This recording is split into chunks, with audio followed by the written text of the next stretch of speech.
I just can't stop listening to this Hannah Mafo, and I'll be honest. Such a fantastic song. And one that's resonates with everybody in terms of the message and just beautiful. And Crosby, he's joining me this morning as well. I saw him humming to it, dancing slowly as well. He's a choir master. For those of you who do not know, he's a respected choir master. At what church again? I've never sung in my life before. No. Funny enough, some of the choir masters, they can't even sing, but they can write very good songs, and they can tell when you sing in one pitch or the other. Then I better be an instrumentalist. Oh, please. Please, which church again? Conductor.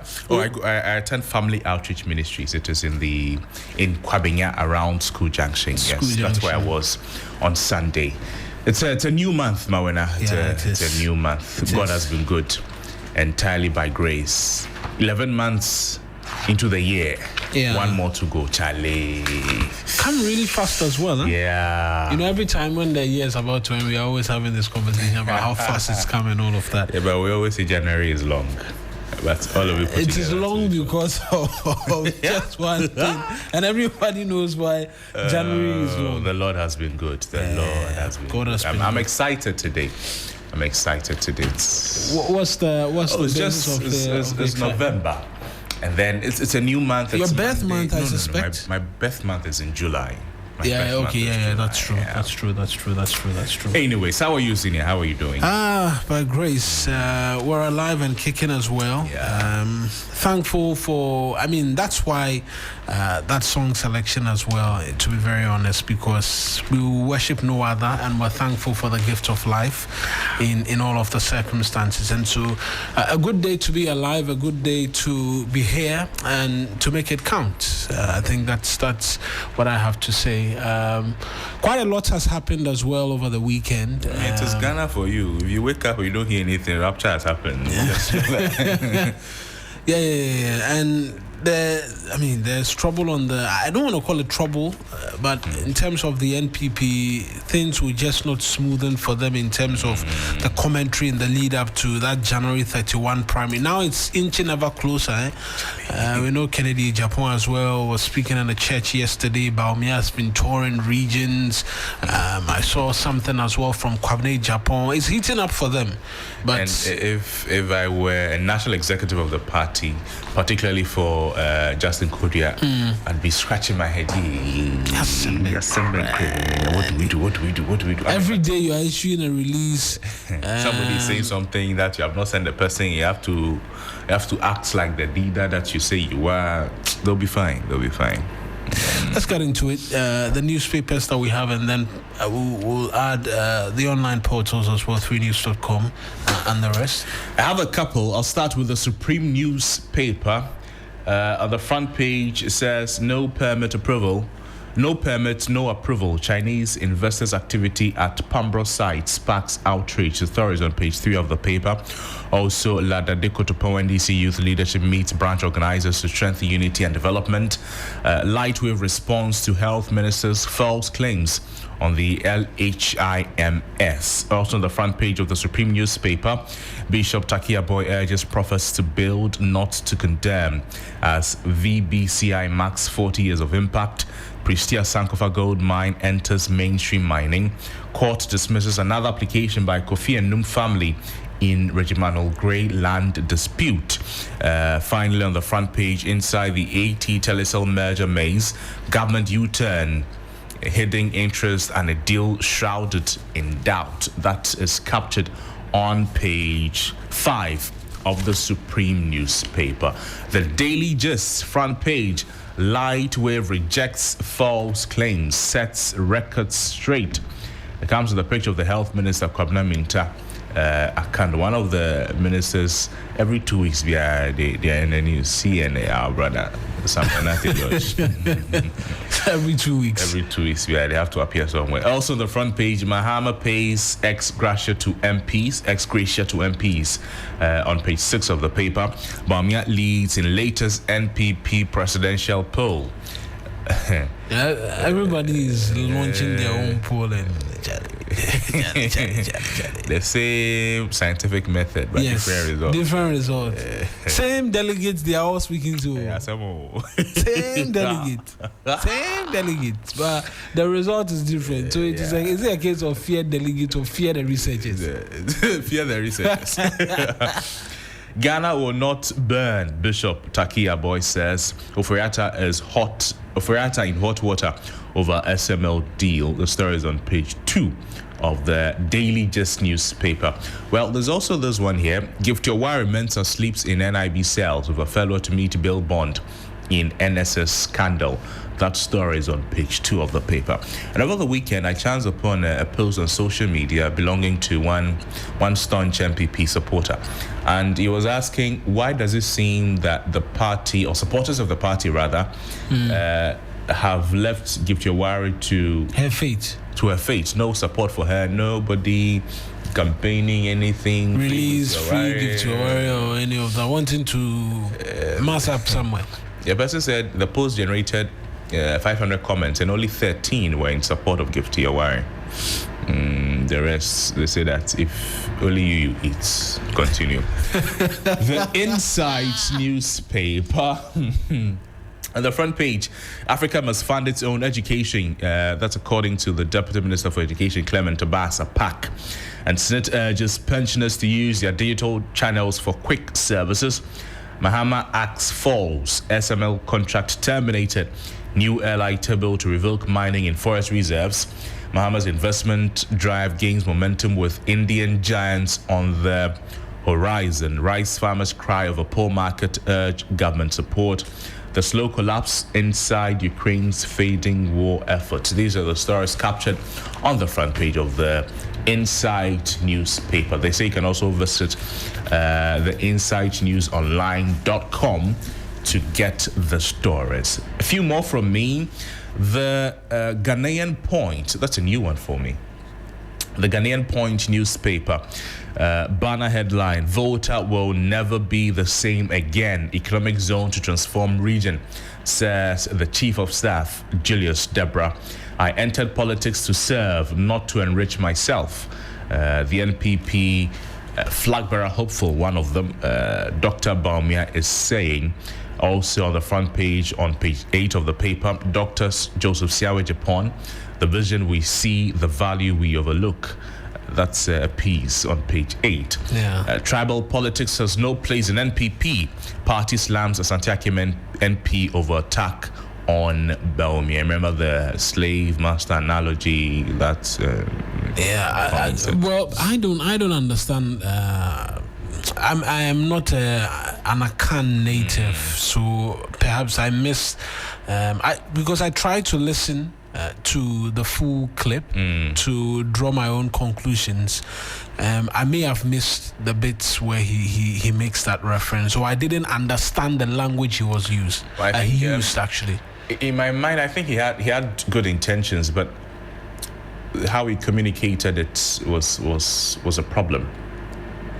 In as much as you may want to talk about something that you think is right, the point you want to make your own point, because truth is, people still think Bawumia should not have been given the opportunity to lead the NPP. So that is what you want to say, but how you say it and the things you liken it to, particularly at this time. Okay, so it was more of the things he likened it to, which connotes the slavery. Exactly. Because so I was mentioned it though. It's an Asante proverbial saying. So that's why I missed it, because I tried to listen and I was asking myself, okay, I don't really hear they call slave what? Aqua. Yes. Oh, okay. I'll try and find exactly what he said that generated all of these concerns that the party had to come and respond to. I'll find it to you right now, but that is what has been going on in the NPP, and particularly saying it at this particular time when the NPP seems to be struggling with internal disputes amongst all of that. And if you come and put something like this also in the news, that doesn't help. That's a lot of problems for the party to deal with. But the party, they responded swiftly. The General Secretary released a statement to that effect. that, seem to have calmed or restored some peace within the party following what. Yeah, so this is the comment. When there is a vacant seat in the family to be filled, you don't give it to an outsider who was brought into the family to serve. You don't elevate an outsider or a slave who was brought in to serve to the higher seat. The Asante Akim MP told. I mean, in the English, the translation is quite clear. I'm saying that because I'm a native, I don't understand the use of the language properly. So, and then he said, I want to liken him to a slave of the olden days, where the slave is brought into a royal family to serve. Okay, I get it. I get it now. So I think in likening where he drew the swords and nobody's happy with that. And with all due respect, nobody in politics, analogies can be one thing, and you make an analogy and then you get it wrong and everybody will take it. This time I come to talk about slavery and master. Exactly. Finally, on the Ghanaian point, the front page, Naimas raids Galamsey site in Ahafo, arrest foreign national, the Burkinabe national, and a day after the Naimos team, the residents said, give us our people. If you don't give us our people, we'll deal with you. It was in the news yesterday. It was unfortunate. I didn't understand what was going on. So Naimos raids a Galamsey operation, arrests people, seizes machines. And then the residents say they won't understand. So it's a serious problem we have on our hands, I'll be very honest. When we spoke with Pakwesi Shandoff with Naimos, the Lands Ministry, so he said that Naimos launched the operation after they gathered intelligence and all of that. And then after the clash between the Naimos operatives and the residents yesterday, a few days ago, we asked him that, so didn't the intelligence that you people gathered, didn't it see something like this happening for you to make the necessary arrangement? And then the response is that the raid by Naimos was not originally on the plan of Naimos. I don't understand that. The raid was not... The raid was not in their... So they were returning from there was an a spontaneous piece of action because they realized there were some illegal miners operating somewhere. But that is not what he communicated the day before. Anyways. But it's the bottom line. That's just by the way. But the bottom line is the clash between the residents' position on illegal mining and then government position on illegal mining. I think there should be some marriage somewhere, because government cannot do it without the people. Absolutely. Imagine these people fighting Naimos. They will never give up persons who are destroying the forest and all of that. Some of them were assaulting the military people. They had to be rescued by the police. Yes. And in the videos, you see somebody slapping the last soldier did they beat him. One hot meal vendors demand arrears and contract renewals. That's finally on the Ghanaian point. 4 more to go. The Today newspaper, Mahama abrogates SML contracts. The story is on page 3 of the paper, and this is something we'll be getting into detail in a big conversation this morning. Okay, so mainly the story on the front page of the Today newspaper is Mahama abrogating the SML contract. That's been big since Friday. Yes. The publisher newspaper. Why, it's cracking you up, man. It's good I read it in my head before. I'll give it to you to read. Collect. The National Voice newspaper. On the front page, Bawumia commands NPP poll with 63.9% support. Africa Policy Lens survey reveals. Africa must move beyond aid dependency, Mahama on page 10 of the paper. Also, Bawumia reaffirms commitment to selfless leadership, politics to improve lives, not to make money. A lot of politicians say this. Is it that their intention is not to make money, but politics gives them money? I want to understand it. they'll say that they're not in politics to make money. They want to. We heard this before. Yes, but a lot of the times they make money when they're in politics. Is it that the politics will come in, offer itself, and say? No, the politics will be bringing bags of money and say, take it. But they don't go and make it. Okay. That's the difference. The politics will bring the money, but you don't go and look for this publisher paper you've given me, that story is actually on one other paper, the Republic Press, and I will bring details of it when you're done. Finally, is the Daily Times newspaper. Wasa Mangwasi chief cries out over neglect, begs government to fix poor roads, improve network, and build health center.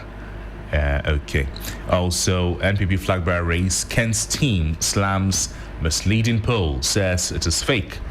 That's according to the team of Kennedy Ohene Ejapon. You know that survey by Africa Policy Lens says that Bawumia is leading with 63.9%. These are the regions in which he's expected to win, the 60 percentile region. You're done. Also, is Dentra Kingdom rises again in ancestral glory.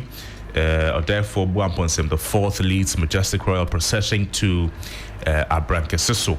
Obeng Boateng challenges Bawumia over misleading election support claim. Manchia Palace set for Grand 29th GJA KGL Awards on November 8. Tutumfo Mahama and Gbagbe top dignitaries ready for Media Excellence Night. That's all for me. Right. The publisher newspaper, the one Crosby is running away from. Mahama blows 5.5 million cedis every month just on party. Mustafa Bandi reveals.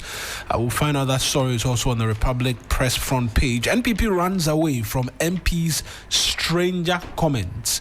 Ioko denies arrest of Springfield boss Kevin Otri. This story, I am struggling to come to terms with how... if you read the press statement from Ioko, it suggests they are denying the arrest of the guy. They say they don't mention the arrest of the individual in it at all. They speak to investigations they are conducting, and so scratch that headline. Bawumia leads in 14 regions, says APL survey. We'll get details of that for you shortly. Oh, he leads in 14 out of the 16. Yes. Oh, I see. Mahama shuts down SML contracts. That's Republic Press. Their big banner story. Mahama shuts down SML contract. Mustafa Bandi drops bombshell. Alleges presidency pays NDC constituencies 20,000 monthly for party work. That story is on page 3. Pristia Sankofa gold mine enters mainstream mine and invests $3 million into exploration activities. And Bondi, speeding vehicle crash tricycle rider to death on N1 highway. 2 suspects arrested over robbery and murder in Eduman.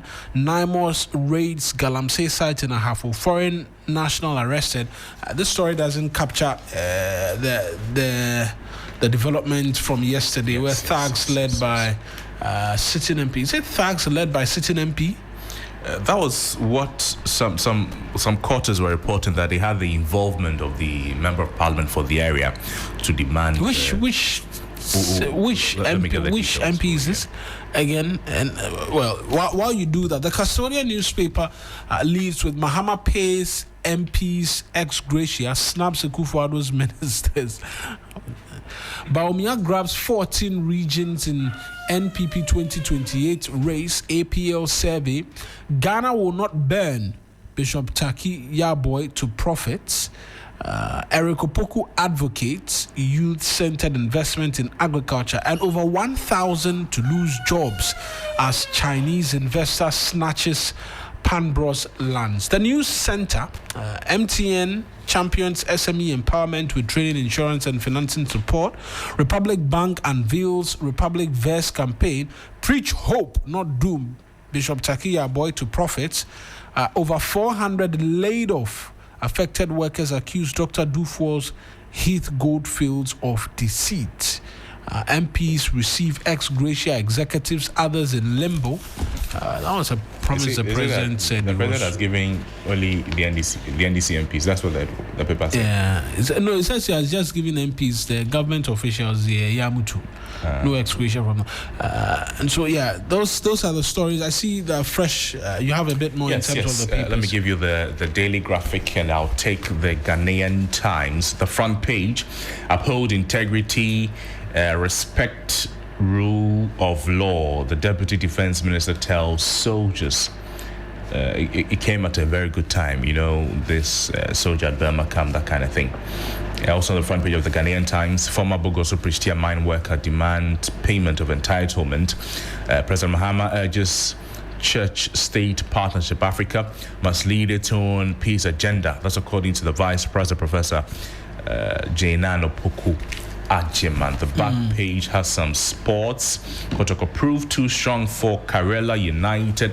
Hoho United, Mediama share points in Hohoi thriller. The center spread of the Ghanaian Times newspaper. Okay, German president begins 3-day visit to Ghana. And finally, from the news set is the Daily Guide. The front page is BOG printing money to fund gold board. MP quizzes also can focus on youth job creation. That's from Mrs. Christiana Japan, the wife of Kennedy Japan. He says that her husband is focused on youth and job creation. Ex-Bogoso Pristia mine worker demand entitlements. Bahama cancels SML contract. Lightweight refutes health minister's allegations. That's it for the Daily Guide. Sissy says Ghana's favorite paper. They also say the same. That's the tag for the paper. The Daily Graphic is quite bulky today. Under microscope for revenue leakages, IOCO Minerals Commission probe mining companies. That story is on the front page of the Daily Graphic. Madison Alumina welcomes President Steinmeier to Ghana. Also here, Victory Bible Church climaxes 40th anniversary. Bishop Need Takiyaboy, the general overseer, and his wife, Reverend Dora Takiyaboy, cutting the anniversary cake. That cake is looking, it's a tower actually. The cake looks like a tower. It's not like the E-Levy cake. No, it's not. No way like the E-Levy cake. Let's get into a bit of the details, but just quickly on 3news.com, German president arrives in Ghana for 3-day visit. We see Samuel Kujito meeting him. Teenager killed as speeding towing truck crashes into home in Kade, Adankrono. Driver flees. Also, there's sports here. Jao Bags brace as Kotoko overpower Karela in exciting 6-goal encounter. Also here, Trump threatens military action in Nigeria over alleged attacks on Christians. It's got the country in a bit of a frenzy. I saw the president respond. That's Bola Ahmed Tinubu. I've seen other individuals, but in the aftermath of that, I've seen the Nigerian military as well release updates as to clamp down on terrorist activities, and the police as well hinting of some course of action in that regard. And so there's an interesting dynamic as to what extent a foreign nation can interfere in matters of that nature. Yes, and all of that. It's interesting looking at this. I mean, Nigeria has not been able to deal with the threat of terrorism. That's not a basic fact that everybody knows. And I understand that the president of Nigeria, while in opposition, once went to the White House and asked for support. So that is also something we should know. So after he asked for the support, we've not seen any intervention, any help from the U.S. administration in regards to this concern. Now that they are coming, there's the concern of the undertones of exploitation. I mean, Nigeria is rich in oil, and maybe they say the U.S. is coming to look for oil, but they're coming under the pretense of supporting the fight against terrorism. That's a dynamic that international relations people would want to deal with. But I found increasingly international laws appear to be thrown away whenever it concerns the U.S. But you say you found something. Yes, the attack on the NIMOS operation. So let me read to you what has happened according to the source. It says that on Saturday, 1st November 2025, the Director of Operations of the National Anti-Illegal Mining Operations Secretariat, he accompanied 10 soldiers accompanied him. They conducted a reconnaissance mission in the Afo region. The objective was to identify a suitable location for the permanent deployment of a NIMOS field task force in line with the Secretariat's strategic plan to sustain anti-illegal mining operations. Now, while traveling along the Gos to Hwidiam Highway, the director's attention was drawn to an excavator engaged in mining along the roadside. I understand it's like 10 meters away from the main road. Yeah. The team diverted to the location and apprehended several individuals actively mining. The director instructed the suspects to refill the pits they had dug to prevent further environmental degradation. The director then ordered one of the arrested persons to call the site owner. The first individual to arrive identified himself as a defense intelligence representative from the Afo region. Shortly after, an individual named Alex arrived in a Toyota RAV4, arrogantly claiming ownership of the site. Another man arrived later in a Range Rover and was also arrested. While at it, the NIMOS Field Task Force set ablaze shelters used as offices and shelters by the illegal miners. A search of the suspects' vehicles led to a shocking discovery. The team found one Smith and Wesson pistol. 2 pistol magazines and 21 rounds of 9mm ammunition, 12 assorted mobile phones and a black side bag. Also cash amounting to 11,000 Ghana cedis, 1 power bank and a Lexus ignition key. While engagement were being made to convey the suspect to the Hwidiam police station, the Member of Parliament for Asutifi North, Honorable Ebenezer Kweku-Addo, arrived at the scene with several facts. The MP indicated that he was sent by Honorable Collins Dauda, MP for the area, and demanded that the director releases the arrested kingpins, including a Burkinabe, immediately and remove their handcuffs, arguing that he did not want the locals to see them in handcuffs. The director politely declined the unlawful request, maintaining that the arrests were appropriate and that the right procedure be followed through the police. Subsequently, the MP and the thugs became violent and forcefully snatched the handcuffs keys from one of the soldiers and took the handcuffs off the kingpins before chasing the NIMOS team whilst going to the police station. Upon arrival at the Hwidiam police station to lodge a report and hand over the suspect and exhibits, a crowd of about 600 people from Hwidiam and nearby communities surrounded the station. The mob, incited by Honorable Ebenezer Kweku-Addo, demanded the immediate release of the arrested suspect and seized vehicles. They warned that they would discipline the soldiers if their demands were ignored. The situation quickly turned more violent. The Director of Operations, his Toyota pickup was vandalized and the mob threatened to burn down the police station, even when the MP was reminded to call his mob to order. The tense standoff created a serious threat to life and property, placing immense pressure on both the Director of Operations and the police officers on duty. So, responding to a distress call, Chief Superintendent Prince Odum Kodia, the Afro Regional Crime Officer, led a 15-member regional task force headed by Inspector Fosu to reinforce the local police. They were supported by Superintendent John Atanga, Divisional Commander for Goso, Superintendent Opokuya, District Commander for Kenyasi, and other senior officers. Now, even with the reinforcement, the atmosphere remained extremely volatile. The Zongo chief of Hwidiam, Alhaji Mohammed Bashiru, stepped in and appealed to the crowd to remain calm. However, as night approached and power went out, tensions heightened further. To prevent bloodshed and protect lives, a joint decision was made by the police, the military, and the Zongo chief to release the keys to the seized vehicles in order to calm the crowd. The Zongo chief then ordered his Toyota 4x4 to evacuate Colonel Bua. the Director of Operations and his officers to safety at the Newmont site in Kenyasi under police escort. During the evacuation, the soldiers were physically attacked and the chief's vehicle's rear windscreen was shattered. Thankfully, no injuries were recorded. The Director of Operations described the MP's actions to influence the release of the suspect as unfortunate and a serious obstruction of NIMO's operations, and emphasized that the fight against illegal mining requires all citizens, especially influential figures in the society, to act on the side of the law, not to shield offenders or incite rogues to obstruct justice, as happened at Ofori-Atta. Three things. This was not a legal concession. This was an illegal mining operation, according to NIMOS, yes, which they went into. And per the story, I'm going plainly with what the story says. When this Ebenezer Kwekuado, who's the member of parliament for Isutifi North, arrived, he didn't mention that this is a recognized or a licensed mining concession. Yes. And so the point can be emphasized that it is not a licensed mining concession. This is a sitting member of parliament, an NDC member of parliament for that matter.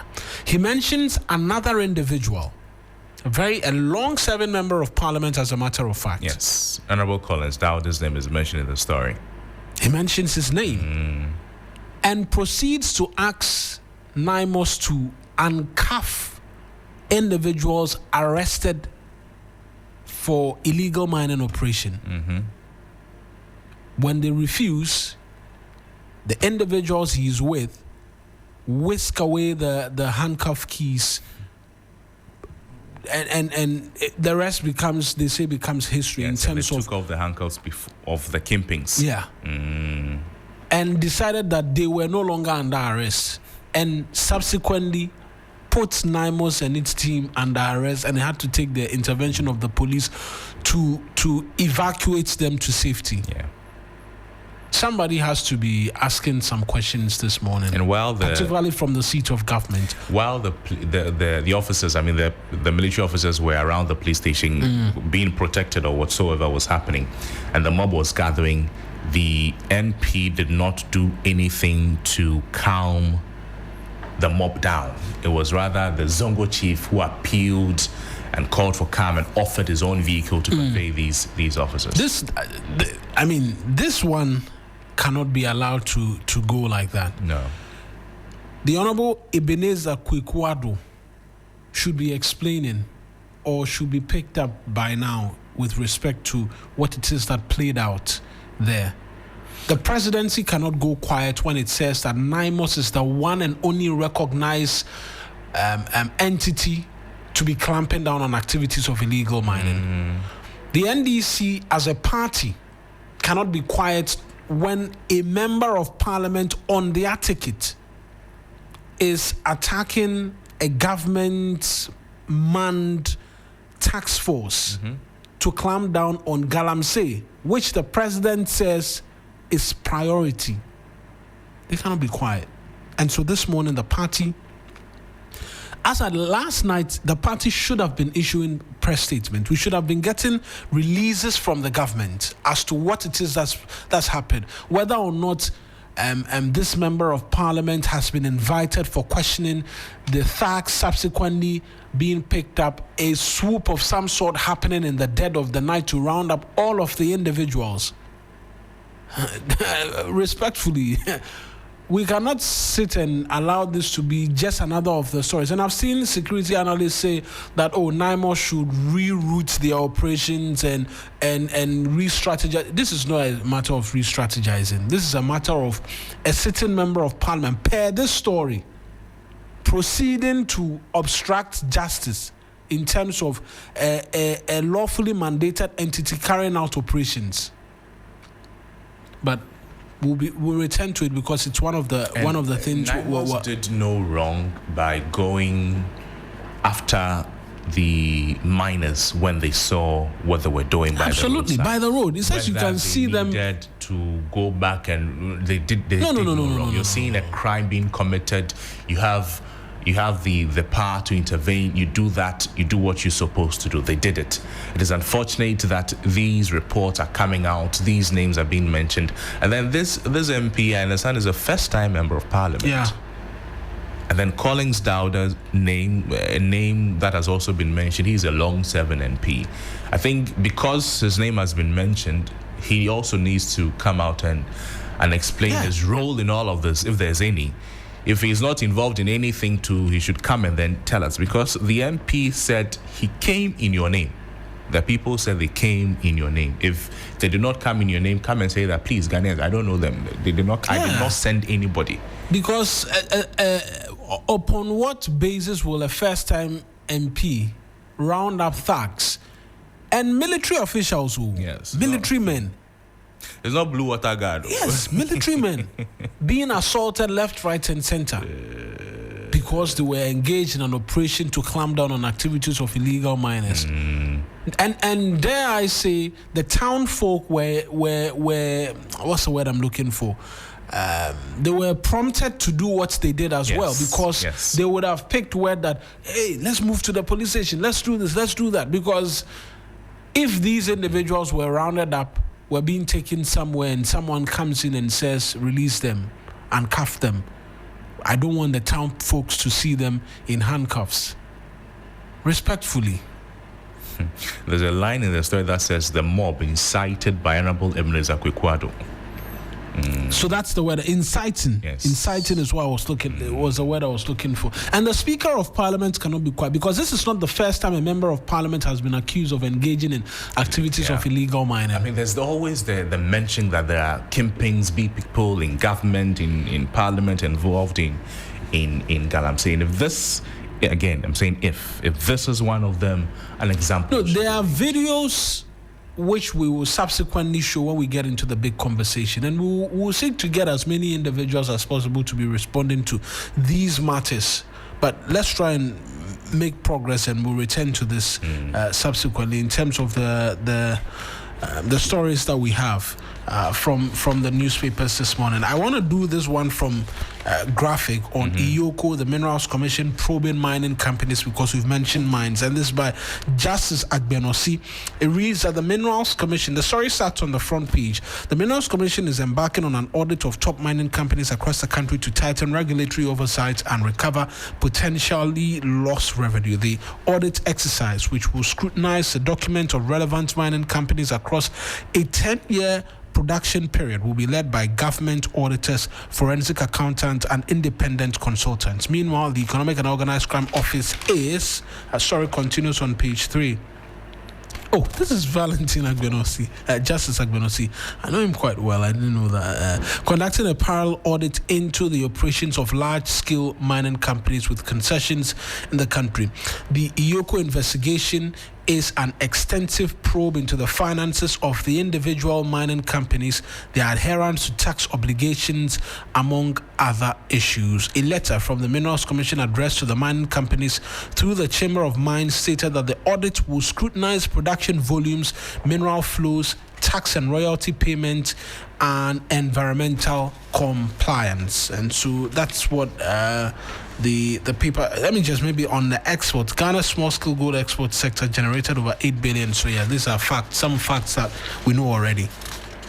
You have something else for us? I want to touch on the response by Lightweight to the health minister's very important, because false claims on LHIMS. So they provide a background on what the company is and what the minister has said. Lightwave Healthcare Solutions, the company has noted with deep concern several false claims and misrepresentations made by the Minister for Health, Kwabena Minta Akanda, regarding the National E-Healthcare Program and the E-Lightwave Health Management System.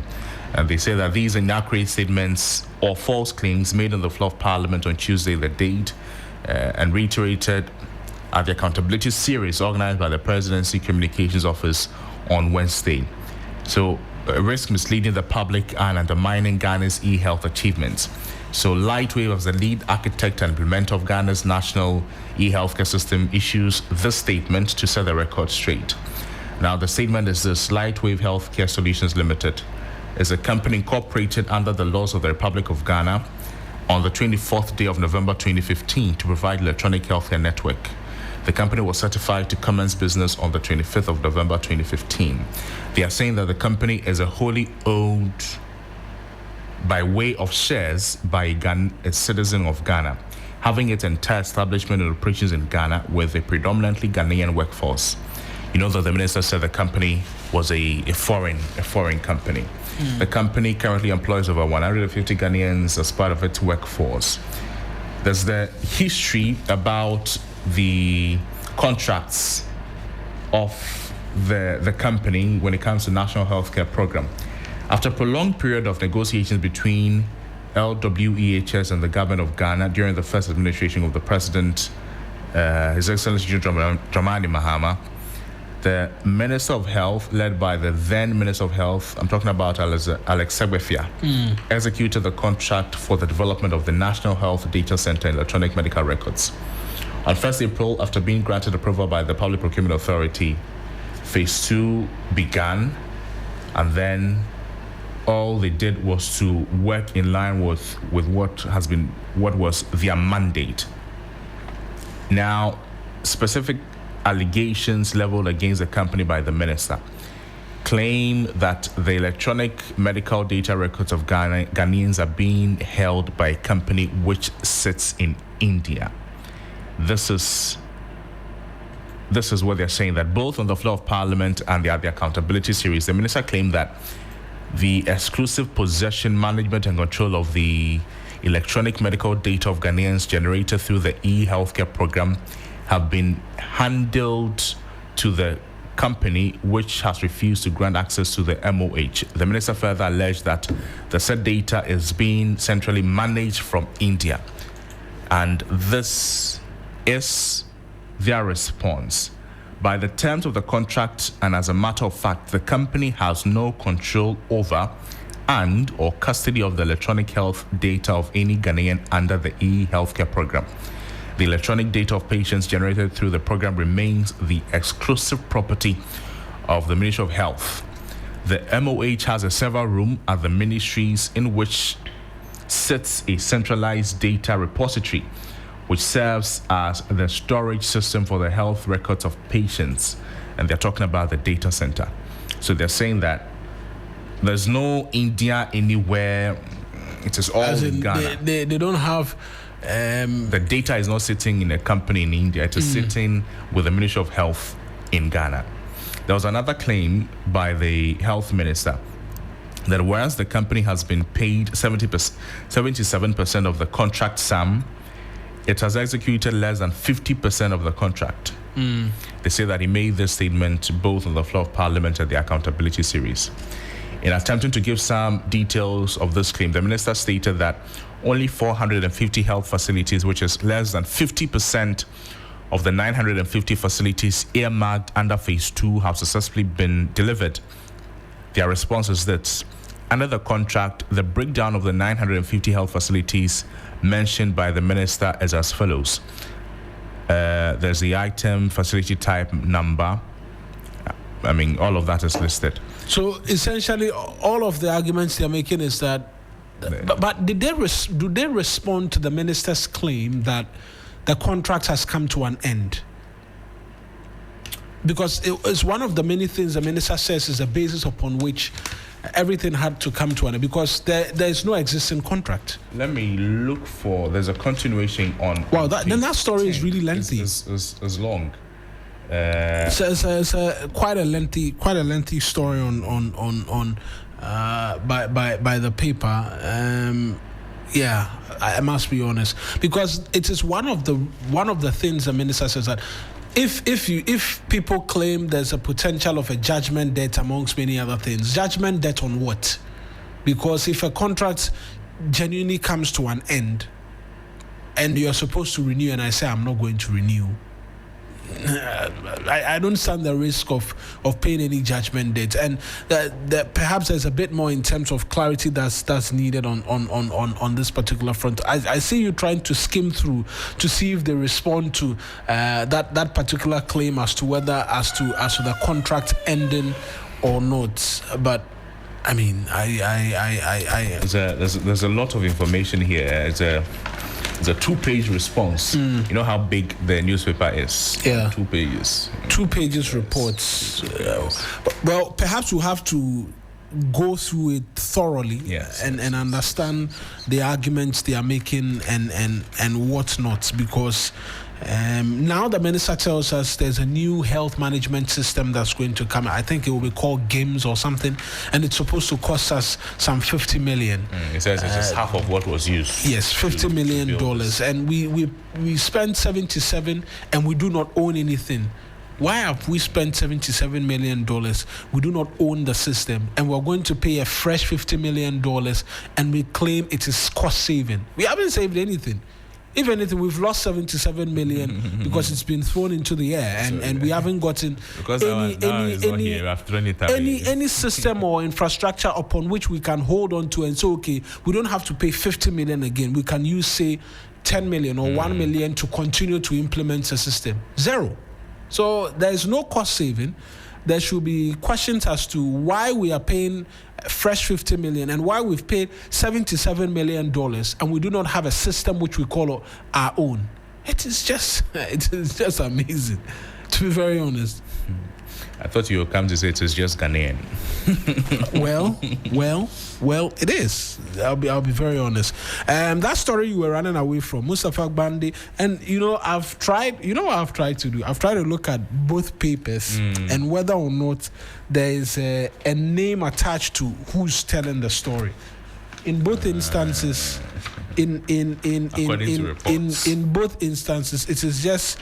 So this one is a new publisher report, and then in the Republic Press too, it just says news desk report. Nobody's name is attached to it. But we've seen the video, so of Mustafa Gbande saying it. So I don't know. It down, I don't know why. Yeah. So but let me before you start. It's like today, Mr. Olo, he finished dressing before he entered the place.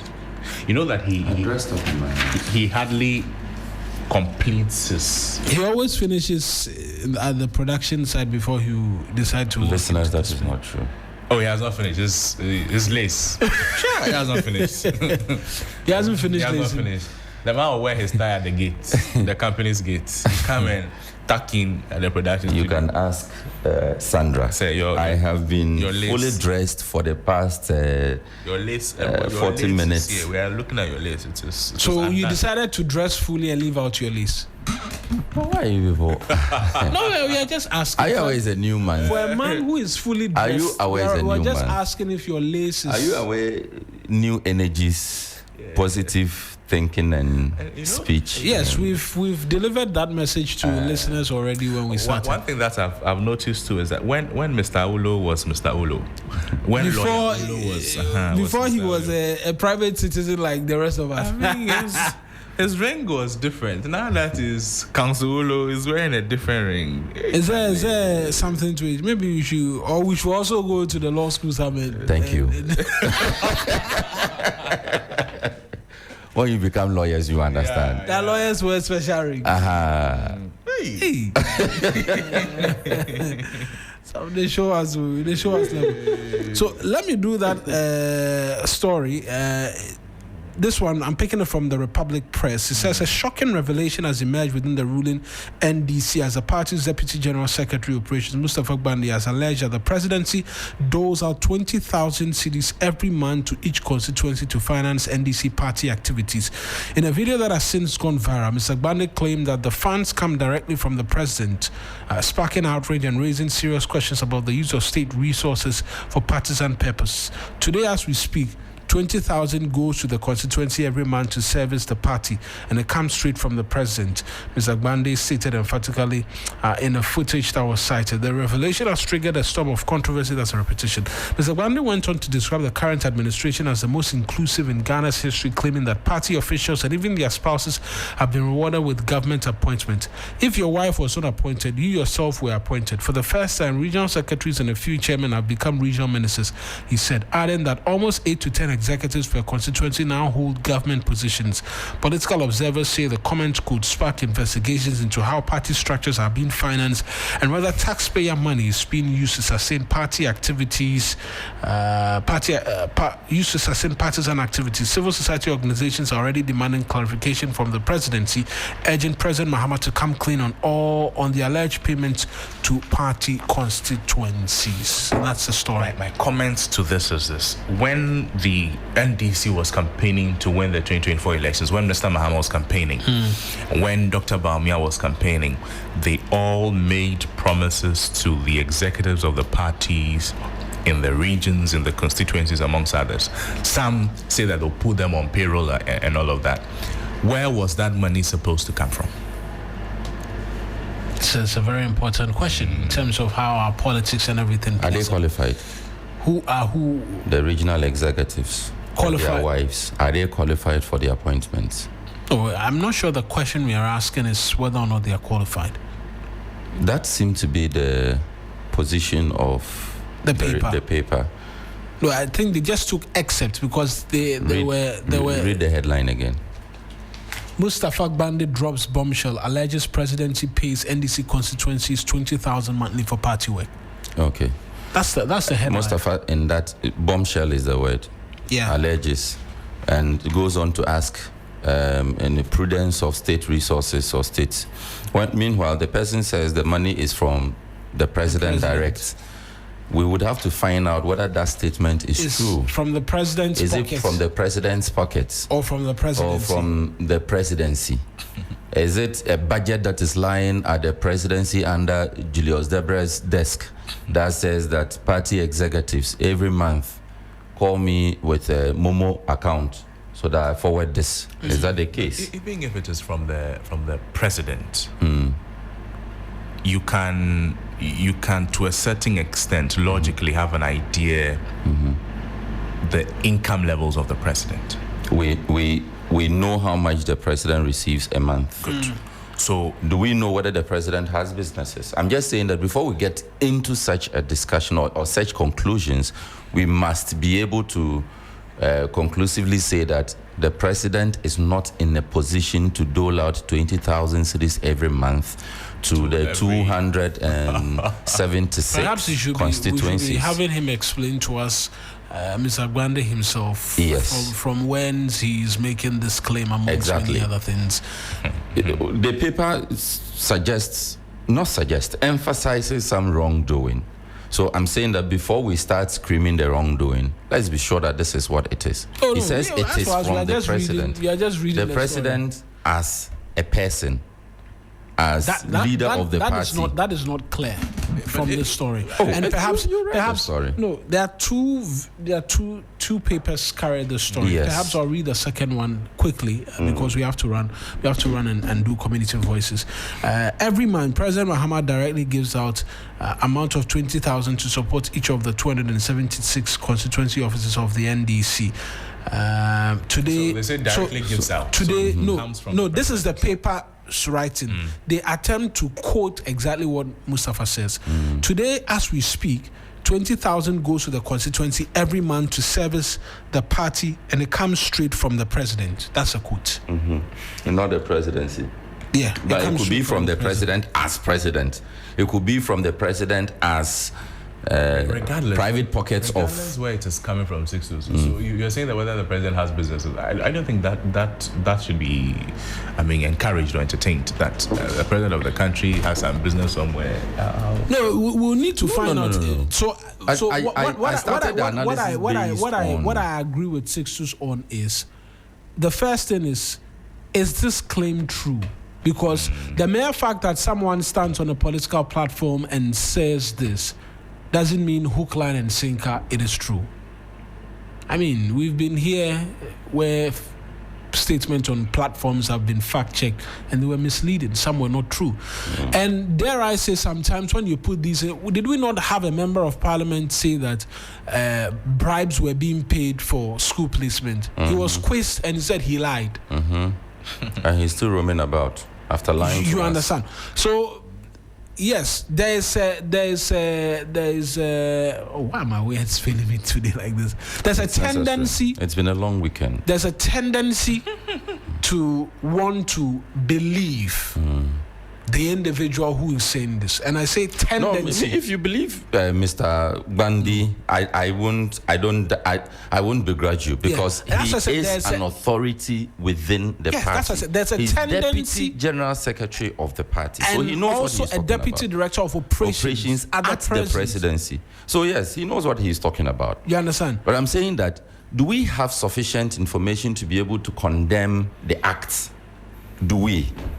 If we want to go into that, then let us dig deeper to know what is there. And on the question of employment, so because I am party executive, my party wins power, I cannot have employment. The employment has not come up for conversation. We are reading the story. No, I'm talking about our conversation. When you say, no, I'm not. I'm talking to the paper. I think I'm sticking to the paper. If they deserve that, but the money's going to the constituencies. No, that's what we're trying to find. Where is it coming from? You understand? They are taking it from. They are not printing the money. They are taking it from somewhere to go and give it to them.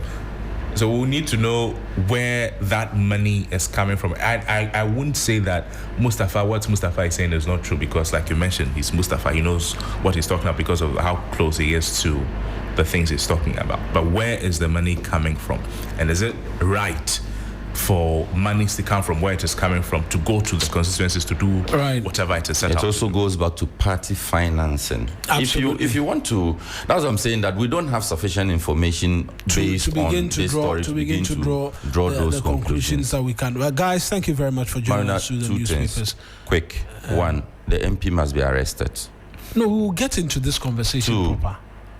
Coach Ofori-Atta must go. Thank you very much, Sixus Donwolo and Noble Crosby. And there's a world-class university right here in Ghana that I should be telling you about. It's Rosebank International University.